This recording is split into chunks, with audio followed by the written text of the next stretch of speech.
have 7 speakers: Professor Mamo Muche, Malusi Makube, Pusch Commey, Rashin Juliet Makepi, Dr. Liaquat Azmujalit, and Naksa Ibrahim. If I just mispronounced your names, I just ask for your apology.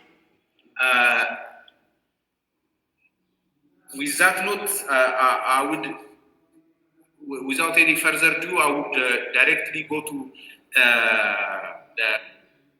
Professor Mamo Muche to make some remarks, and then we'll go straight to the presentations. Over to you, Professor Mamo. Over to you, Professor Mamo. Thank you very much. I really appreciate that for Imrat for taking this initiative. And the day we should have done it would have been 25 May.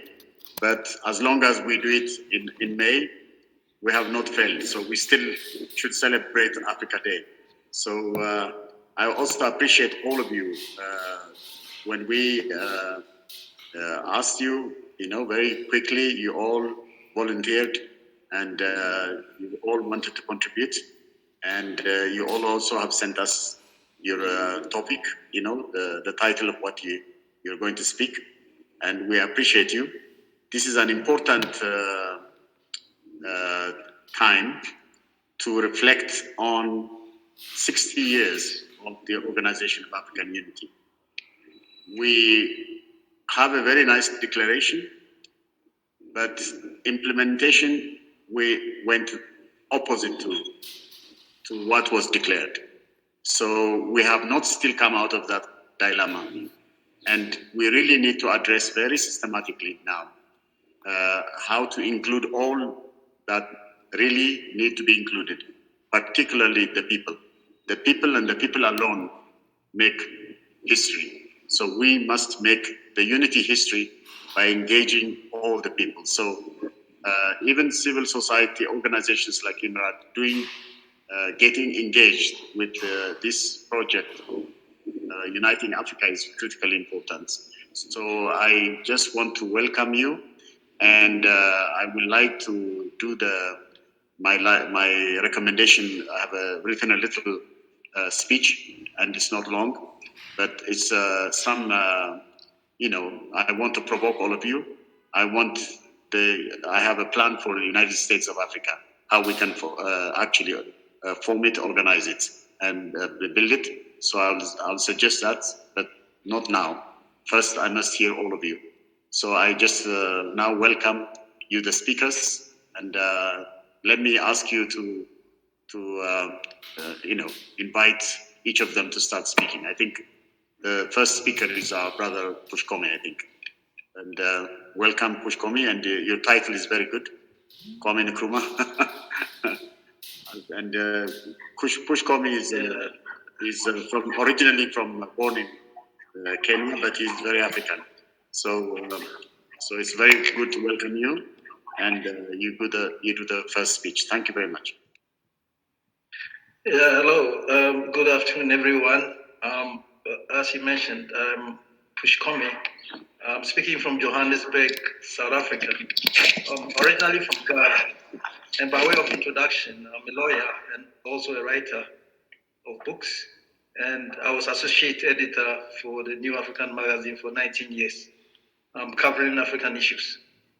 And as my good friend, Professor Mamo Muche mentioned, my topic today is Kwame Nkrumah, a roadmap. Effectively, to begin with, and I'm grateful to be in the presence of all of you eminent people. To begin with, 60 years ago, Kwame Nkrumah left us with a roadmap. And that roadmap was encapsulated in his book, Africa Must Unite.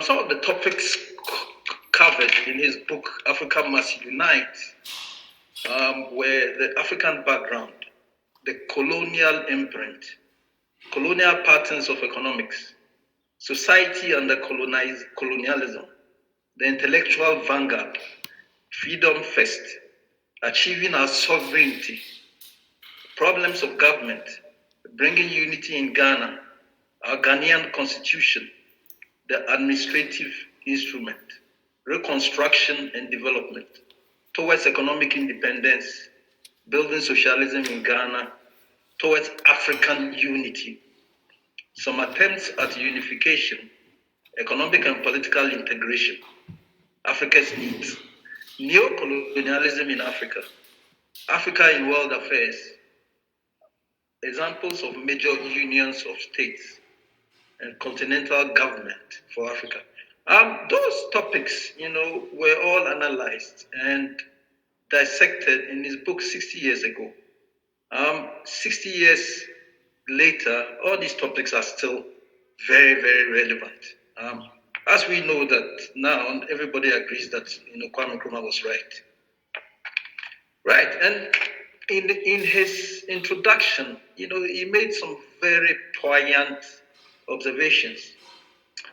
He goes on to say that thus all the imperialists, without exception, evolved the means, their colonial policies to satisfy the ends, the exploitation of the subject territories for the aggrandizement of the metropolitan countries. They were all rapacious. They all subserved the needs of the subject lands to their own demands. They all circumscribed human rights and liberties. They all repressed and despoiled, degraded and oppressed. They took our lands, our lives, our resources, and our dignity. Without exception, they left us nothing but our resentment and later our determination to be free and rise once more to the level of men and women who walk with their heads held high.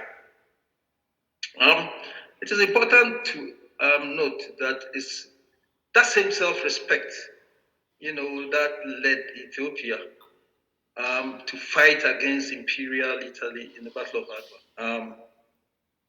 And that's what moved Menelik to say that, look, we will not let this stand. Right, that pivotal point in African history has also been an inspiration to all Africans, up to today, because then Ethiopia was the last man standing, and it proved, to the imperial powers that, Africa was not militarily inferior or inferior in whatever manner. So there are lessons there. And I'll also quote from Dr. Francis Cress Wilson, a famous African-American psychiatrist who has passed away. He says that self-respect is a weapon of mass destruction. So that's where we begin with, is with African self-respect. Right, and now, that wasn't, we all agreed that Nkrumah was right in his analysis. Up to today, Nyerere did, after contesting or debating Nkrumah. Kwame Nkrumah followed up with his book, Neo-Colonialism, which is the last stage of imperialism. And once again, I will say that 60 years later, it has been proved right. Most African states of today are neo-colonial states. We control nothing of our own. We control nothing of our resources. We control nothing of our institutions. We control nothing of our systems.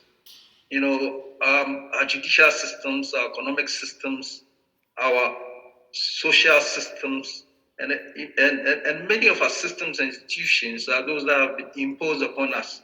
And we are simply puppets within these creations, rather than asserting and creating our own within the backdrop of our philosophy, that philosophical tenet of Pan-Africanism that should form the basis of all our actions, and in our development plans. So now the question is, to what extent have we taken the wisdom of our great forefathers, like Kwame Nkrumah and many others, like Emperor Haile Selassie and Kaunda, Nyerere, Thomas Sankara, and many others, Steve Biko? To what extent have we taken the wisdom of our great forefathers and embed them into the curriculum of our education, of our media, and of our designs, of our innovations, of our systems and institutions, so that we will really be free?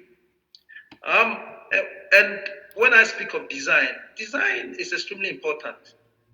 To progress, for we Africans to progress and get anywhere, you've got to be able to design our own things. Nobody designs anything for your benefit, you know. So if we are not designing or redesigning and innovating, underpinned by ideology, that is a philosophy, a Pan-African philosophy, then we are going nowhere.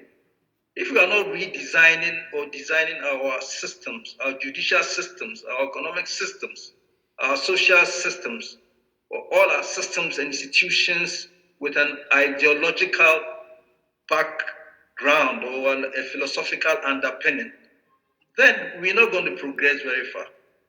Right, and that Pan-African ideological basis, as you would have already noted, has been fleshed out by Dr. Kwame Nkrumah, who experienced it and analyzed it, and then put it in a book,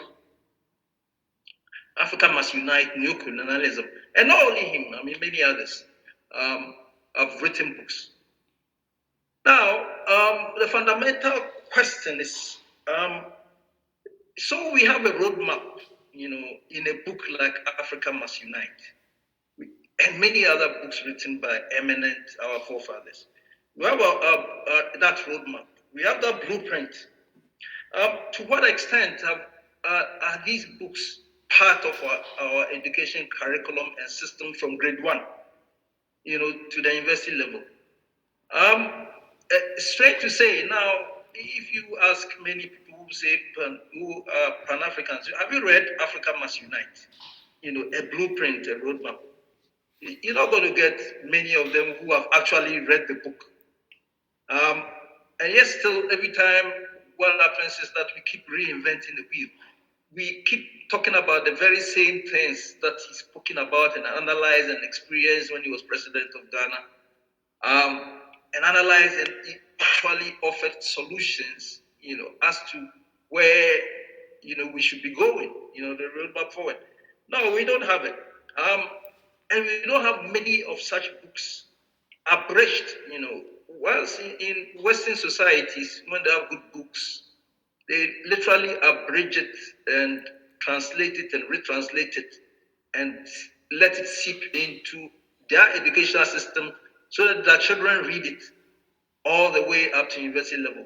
But today, how many African countries, are able to say that a book like Africa Must Unite is a compulsory text for 12 years of education, or even at the university level as compulsory reading? So, in effect, what we've been doing is just going around in circles while we have our roadmap books, and not only Kwame Nkrumah's book, but many other books as well, written by our forefathers. Right. So, which brings me to the issue of, and I'll just be quick. At the end of the day, as owners of natural resources, why should Africa be running around begging for foreign aid? And we have examples. OPEC, for instance, is a great example of what is called leverage. When they got a natural resource called oil, they formed a cartel and were able to leverage that, to get rich. Africans control lithium and gold and platinum and many other things. Why haven't we united to form a cartel to be able to leverage something like lithium in the production of electric cars and solar and everything?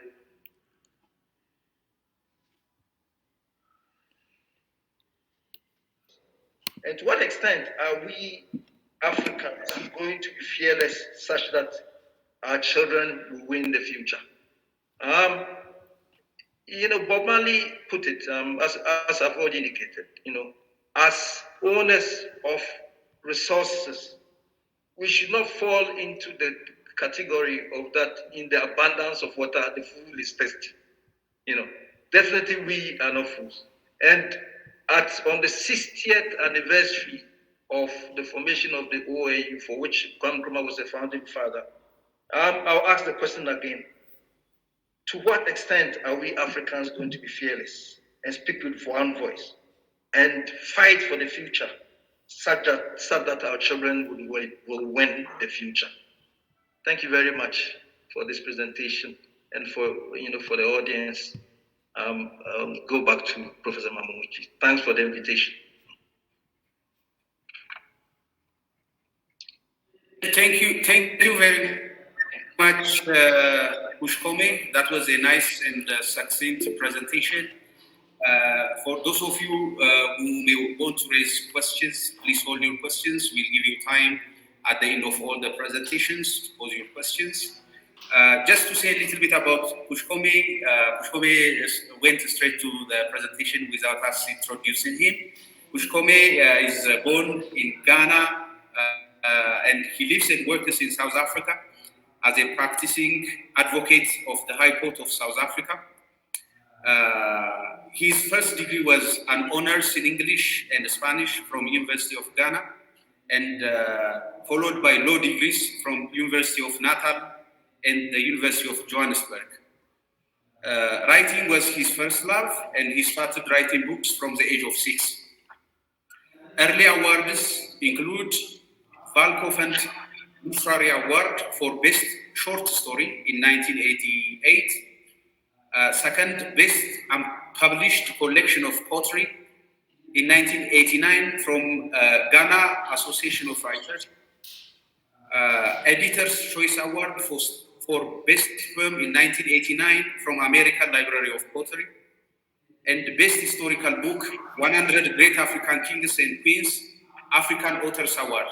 So his experience and profile is very impressive and very long. With that little introduction, I will move to the next speaker.